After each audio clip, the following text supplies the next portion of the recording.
(2024년 5월 13일) 이정훈입니다. 이재명을 앞세운 주사파 종북 세력이 날뛸 때는 그 뒤에는 북한이 있고 그 뒤에는 중국이 있고 러시아가 있다는 걸 아셔야 됩니다. 왜 이런 위험한 발언을 하느냐고요? 지금 우리는 북한과 핵전쟁에 대비해야 됩니다.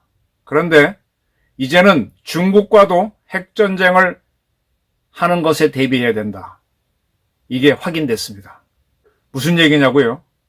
우리 국방부가 국가정보원이 공개하지 않았는데 중국이 서해에서 전략 폭격기를 동원해서 용산이 있는 서울, 미군 기지가 있는 평택, 미군 기지가 있는 대구, 우리의 주요 항구인 부산을 핵무기로 공격하는 연습을 서해에서 했다라는 것이 외국 보도를 통해서 확인됐기 때문입니다.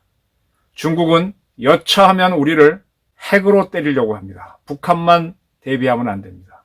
지금 러시아는 북한으로부터 무기를 공급받기 때문에 거기도 여차하면 우리를 핵으로 때릴 수가 있습니다. 자, 우리는 KAMD, 북한의 핵미사일을 막는 KAMD를 미국의 MD 수준으로 확장시켜야 되고 미국의 MD를 같이 해야 되죠. 동시에 자유를 위한 핵무장을 해야 됩니다. 하나씩 설명드리겠습니다. 하도 많은 기사, 지금 이재명과 그 세력들, 정청래, 추미애 이런 사람들이 나와가지고 굉장히 윤석열 정부를 공격해대고 있습니다. 참 정치적으로 어렵죠. 이런 뉴스 때문에 국제 뉴스가 싹 감춰졌는데 아주 중요한 보도가 있었습니다. 서울경제의 이현호 기자가 지난 4월 12일 한국이 독자 핵무장을 해야 된다, 시급하다 이런 주제의 기사를 썼습니다. 그러면서 중국이 한국을 겨냥한 핵폭격 훈련을 했다라고 보도했습니다. 바로 이 기사인데요. 이 기사에는 몇 가지 맹점이 있어요. 우리 기사를 쓸 때는 육하원칙, 언제 어디서 누가, 언제 어디서가 반드시 들어가는데 언제가 제일 중요하죠. 언제가 빠져 있습니다. 언제는 빠져 있고 어디서는 서해가 들어갑니다. 누가, 중국이 무엇을 핵폭격기 갖고 대한민국 중요 도시를 때리는 연습을 했다. 네. 언제가 빠져 있는데 이 기자의 보도는 어떻게 되는가 하면 중국이 서해에서 대한민국을 겨냥한 핵공격 훈련을 전략폭격기를 동원해서 했다. 그런데 이것이 비밀이었습니다. 이 비행기들이 뜨게 되면은 민간 비행기들은 전 세계에 뜰 때 내가 날아간다고 미리 다 통보를 해줘요. 그래야만 의심을 안 받죠. 근데 이 전투기들은 주변 국가에 통보를 안 합니다. 그래서 다른 나라 전투기가 갑자기 오는 걸 우리가 대비하기 위해서 방공식별구역, 그거를 아디즈라 그러죠. 앞에 코리아를 붙이면 카디즈라 그럽니다. 그래서 우리나라에 여객기나 뭐 이런 건 다 통보하고 오니까 우리 레이더로 보고 있으니까 알죠. 그러니까 요 비행기는 요 레이더에 잡힌 거. 그런데 레이더에 뭐가 잡혔는데 뭐가 이상한 게 와. 그러면 긴급히 우리 공군 전투기 출격시켜서 못 들어오게 막고 누군지 확인하고 적기만 공격하게 합니다. 또 이 비행기들이 뜨면요, 자기네가 본부하고 무선을 주고받으면 그 무선을 딱 감청할 수 있잖아요. 내용은 알아듣지 못해도 하늘에서 뭔가 무전이 날아가네 하면 비행기를 레이더로 못 잡아도 잡을 수 있습니다. 이렇게 작전을 위해 뜨는 비행기들은 무선 침묵이라고 해서 일체 무선을 때리지 않습니다. 조종사들은 너 어디까지 날아가서 임무만 수행하고 와. 그 기간 동안에는 우리랑 일체 통신하지 마 이럽니다. 그리고 이 작전에 들어간 비행기는 그쪽까지 날아갈 때 그곳을 확인하려고 레이더도 안 써요. 레이더 쓰면 그 레이더판을 우리가 잡아서 뭐가 오는구나 알죠. 그러니까 순수하게 우리 레이더만으로 저쪽에서 오는 걸 잡아야 되기 때문에 어렵습니다. 거기서 나오는 레이더파나 통신파가 있으면 잡기 좋은데 그것도 안 하면서 들어왔다는 얘기입니다.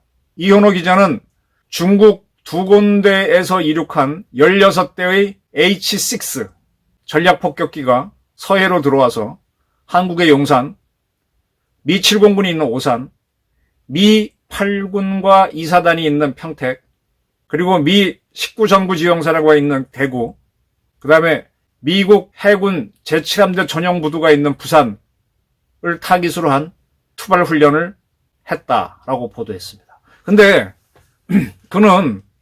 이 기자는 이거를 누구를 근거로 보도했는가 하면 러시아의 군사 전문가인 라이바라는 사람이 이런 주장을 했고, 라이바의 주장을 러시아의 언론들이 보도를 했습니다. 러시아 언론을 보고 알았다는 겁니다. 그럼 라이바는 어떻게 알았느냐? 중국이 이런 군사작전을 훈련을 한 거는 일체 비밀로 했는데 단 러시아한테는 통보를 한 모양이에요. 자기들이 전략 폭격기를 띄우면 러시아도 긴장할 것 같으니까 통보를 해준 거죠. 그럼 러시아는 알고 있다가 이거를 라이바라고 하는 친구한테 알려줬고, 라이바가 러시아 언론한테 얘기함으로 해서 서해에서 대한민국을 핵공격하는 훈련을 전략 폭격기를 동원해서 했다. 실제로 미사일을 또는 핵폭탄을 투하하는 훈련은 아니었죠. 그러나 그런 신용을 하고 갔다는 겁니다. 그래서 우리 이현우 기자는 대한민국은 북한 핵은 물론 중국 핵과 대항하려면 핵무장을 해야 된다라는 주장을 합니다. 그리고 이제 그가 하는 주장이 뭔가 하면은, 우리는 지금까지 북한이 핵미사일로 공격할 걸 대비해서 미군은 사드, 대한민국은 천군과 패트리어트 팩2, 팩3, 미군은 팩3 이걸로 이제 대비하고 있는데 옆구리로 들어오는 중국에 대해서는 방어가 미약합니다. 중국이 서해에서 들어온다면은 일단은 서해를 지키는 대한민국 제2함대가 막아야 되는데 2함대에는 이지스함이 없죠. 그리고 현재 대한민국 이지스 하면은 ICBM을 막는 SM-3 미사일이 없습니다. SM-2인가 있고 SM-6를 넣으려고 하죠. 이 대한민국 서해 2함대가 뚫리면은 해미에 있는 공군 17빈가 16빈가 등 공군기들이 떠서 막아야 되고, 공군기가 막지 못하면은 우리의 천궁, 팩3, 팩2, 미군의 사드, 팩3로 막아야 되는데 이 시스템들은 전부 다 북한을 바라보고 있어서 서해에서 갑자기 들어오면 맞겠냐. 굉장히 KAMD가 취약하다. 이런 지적을 하면서 어쨌든 대등한 방어를 하려면 핵무장을 해야 된다라고 했습니다. 여기서 잠깐 제가 정리를 해드릴게요. 우리나라는 공군기를 전투기도 이제 두 개로 나누죠. 공중전만 하는 전투기, 적기와가 싸우는 거는 우리는 제공기라고 그러죠. 제공기. 그 다음에 적기하고도 싸우면서 지상에 있는 시설을 때리는 건 전폭기. 전투기는 두 개로, 제공기, 전폭기로 나누지만 묶어서 전투기라고 합니다. 중국은 전투기를요, 선멸하다 할 때 섬자에다가 칠격자서 섬격이 아마 중국 바람으로는 J로 시작하는 모양. 그래서 중국에서 J15, J20 이렇게 나가는 거는 다 전투기입니다. 우리는 이제 대한민국은 폭격기가 없어요. 그래서 전투기 중에서 지상을 때리는 기능을 하는 걸 전폭기라고 이름 지었는데, 미국이나 이런 강대국들은 지상만 때리는 폭격기가 따로 있죠. 폭탄 투하하고 미사일 쏘는 거. 미국은 폭격기를 그래서 B로 시작합니다. 전투기는 F로 시작하고. 근데 중국은 폭격기를 굉격기라 합니다. 굉자가 뭔가 하면 자동차 할 때 차자를 3개를 쓴 거예요. 위에 하나 쓰고 밑에 차자 좌우로 써가지고 이게 우레 굉자, 큰 소리 날 굉자인데, 그리고 칠격자, 굉격기라 그러는데 이게 중국 바람으로는 H로 시작해서 H6가 중국의 폭격기입니다. 전략 폭격기. 그 다음에 공격기라는 게 있어요. 공격기는 뭔가 하면은 우리의 FA-50 같은 게 전폭기이기도 하지만 사실은 그 F는 파이터란 전투기라는 뜻이고 A는 어택, 지상에 있는 전차라든지 작은 표적을 전문적으로 적기하고 싸우기에는 능력이 딸리고 지상 공격만 전문으로 하는 게 어태커, 그게 공격기입니다. 근데 우리 FA-50은 적기와도 싸우면서 지상과도 지상 표적을 때린다 해서 FA 두 개를 합쳐놓은 거죠.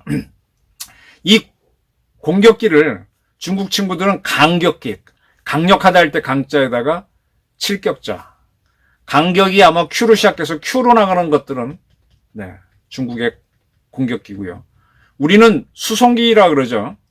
수송기는 이제 C로 우리는 되기 시작하는데 중국은 운송기라 그럽니다. 운송하다 할 때. 그래서 Y로 시작하고, 그 다음에 조기 경보기가 있죠.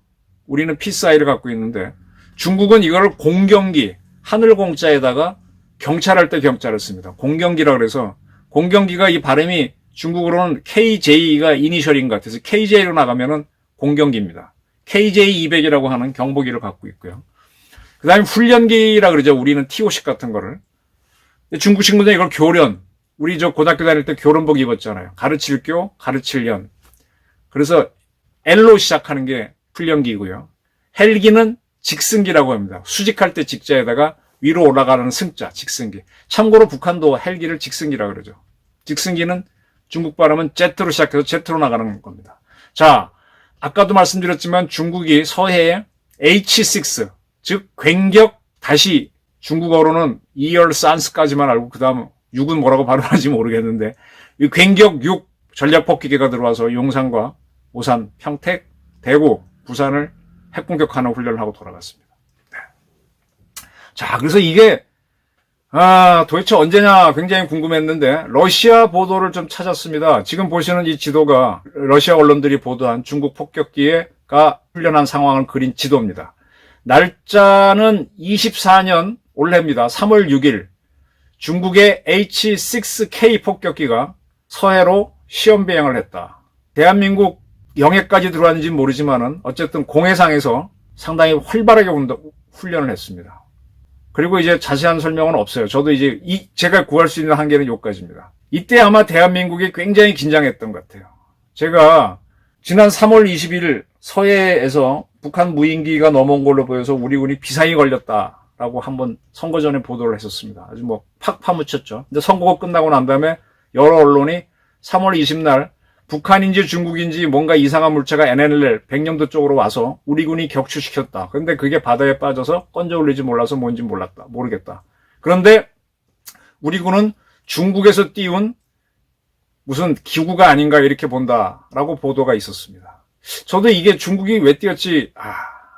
바로 이겁니다. 3월 6일 날 중국 굉격기, 즉 폭격기들이 16대가 대한민국 서해에 들어와서 휘젓고 훈련을 했습니다. 그러니까 우리 군도 바짝 그때 긴장했던 거죠. 그런 상태에서 NNL 쪽으로 뭔가 이상한 물체가 오니까 해병 6여단이 격추시켰습니다. 근데 이거를 대한민국 국방부는 일체 비밀로 했어요.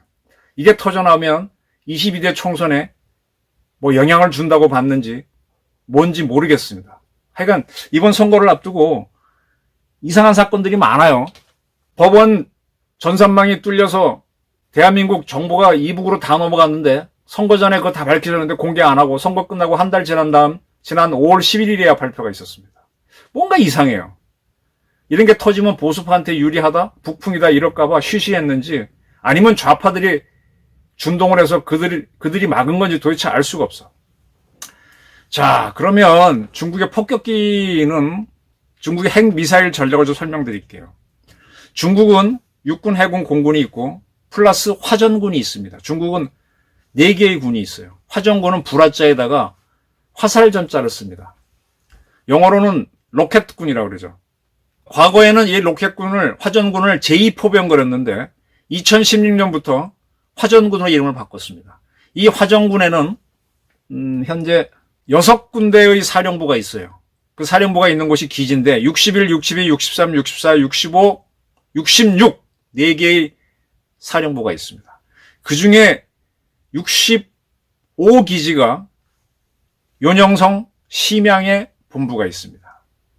이 65기지 밑에는 이게 과거에 51기지인데 651, 652, 653, 654, 655 해서 5개 여단이 있습니다. 이 다른 기지도 각각 여단이 있고요. 그 여단들에서 뭘 갖고 있느냐? 그 유명한 중국군의 핵 ICBM인 동풍 시리즈를 운영합니다.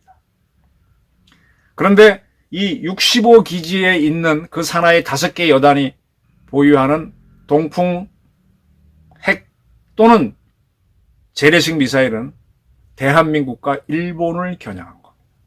이거는 제가 한번 그전에도 정리해 말씀드렸던 거예요. 그리고 그와 별도로 중국 공군이 전략 폭격기에서 핵탄두를 단 순항미사일, 공대지 순항미사일을 발사할 수 있고 또 핵폭탄을 투하할 수 있습니다. 그게 아까 말한 굉격기 H6 시리즈입니다.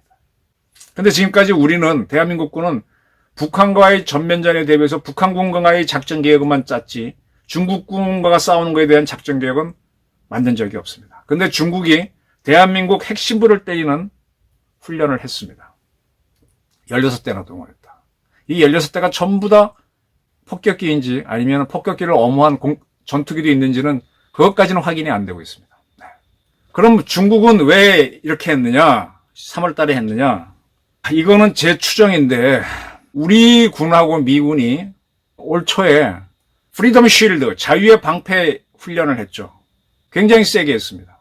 그 중에는 한미연합공군이 대규모 폭격군 공격, 이거 공군 전투 중에 꽂힙니다. 스트라이크 패키지라고 하는 건데 전투기, 폭격기, 헬기 다 떠갖고 그냥 특정 지역을 착살내는 겁니다. 그것도 훈련했습니다.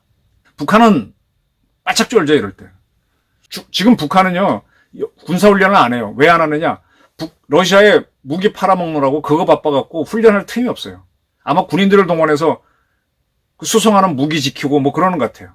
그럼 우리가 한미연합군이 이북 칠 수도 있으니까 중국이 북한 대신에 훈련을 해서 견제해 준 걸 수도 있습니다. 이거는 해석하기 나름입니다.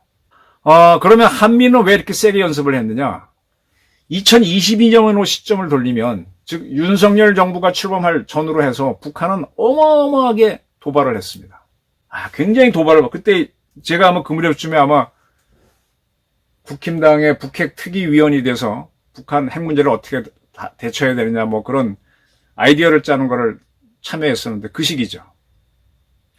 그때 워낙 다급했기 때문에 미국의 전략폭격기 B1이 처음이라고는 단어는 못하겠는데 들어왔습니다. 이거를 확인한 거는 SBS 방송이었는데 SBS 22년 11월 21일 강유정 기자가 보도한 거에 따르면 22년 11월 19일 미국의 B1 전략폭격기가 군산 지역으로 들어왔다라고 보도했어요.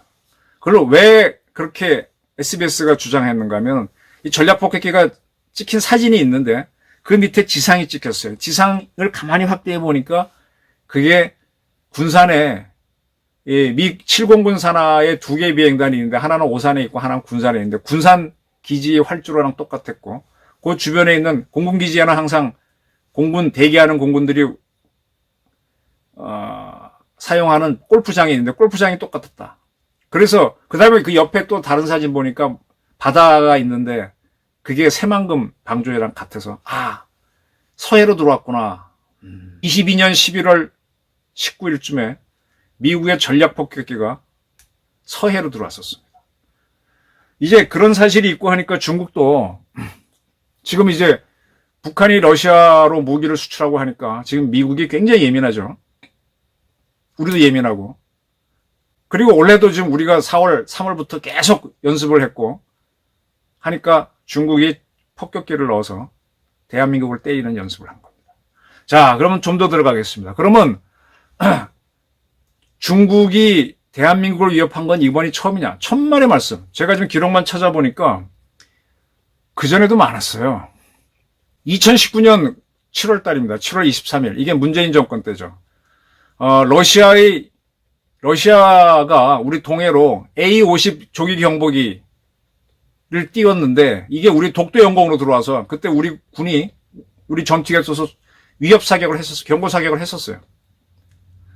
대한민국 영공을 침범했습니다. 그런데 그때 중국에 바로 이 서해로 이번에 들어온 H-6 전략폭격기가 우리 그 제주도 남쪽에, 제주도 북은 정확하게 설명 안 했어. 거기에 우리 방공식별구역이 있는데, 우리 영해는 안 들어오고, 영공은 안 들어갈 때 글로 통과해가지고, 독도 쪽으로 올라와서, 러시아 A-50 경보기하고 같이 작전을 하고 빠져나갔어요. 이때도 이 굉격기, 폭격기가 왔었습니다. 이때 우리의 F-16, F-35도 떴나? F-16 뜨고, F-15 뜨고, 일본도 F-15 띄우고, 난리였었어요.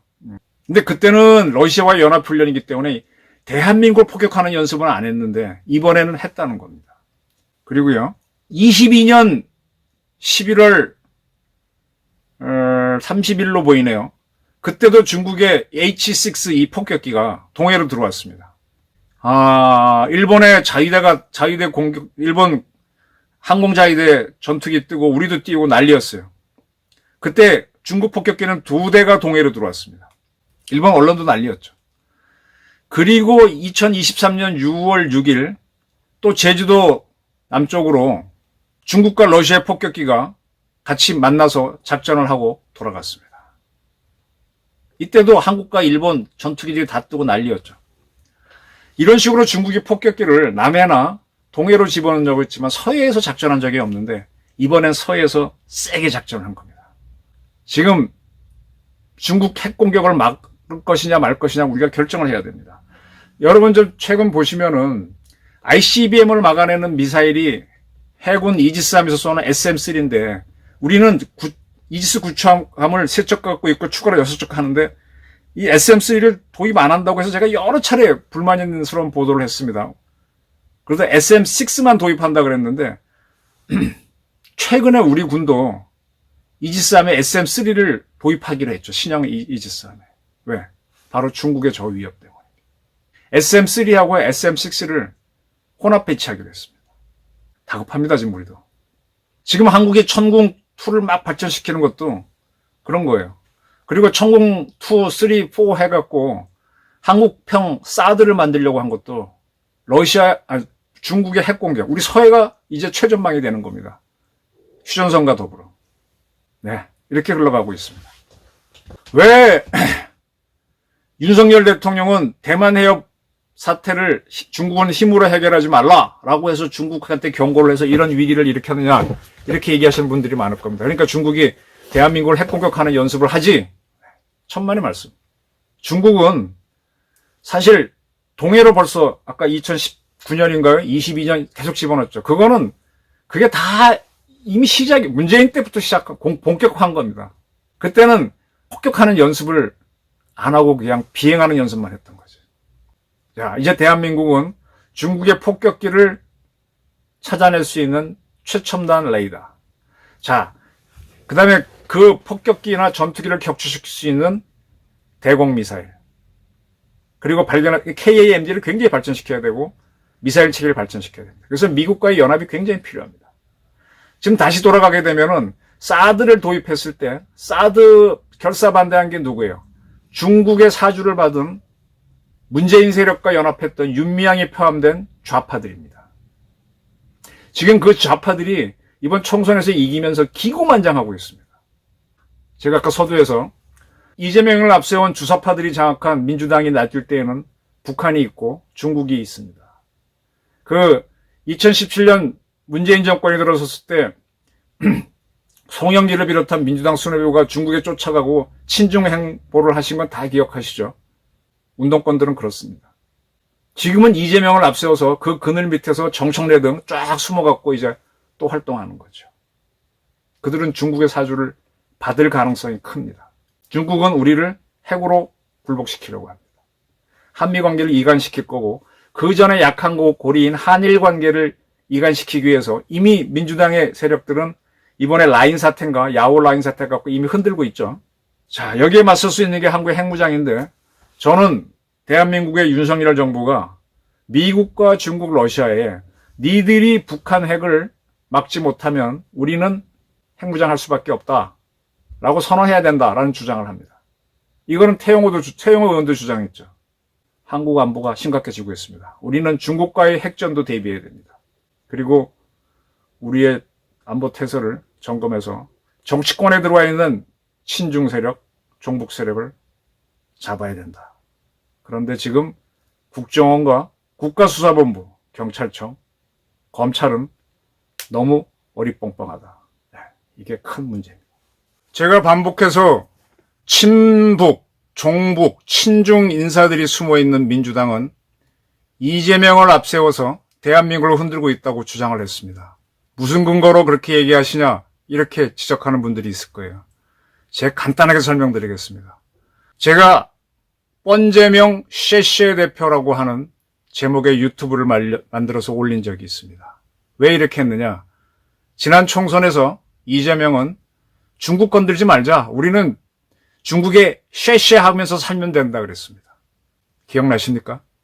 그래서 제가 참 뻔뻔하다. 자범 주제에 정치하겠다고 나선 것도 그런데 아주 쉐쉐하고 사는구나. 쉐쉐 대표라고 제목을 지었었는데 옛날에 싱하이밍 북한 사리원 대학 나온 싱하이밍하고 아주 아삼육으로 놀았던 게 이재명이죠. 왜 중국이 민주당이 총선에서 이길 수 있도록 복합 정보전을 했는지 짐작하십니까? 우리는 너무 국제정치를 모르고 우리 문제에 갇혀서 세계를 모르고 우리의 정치를 망치고 있습니다. 저희 분석이었습니다.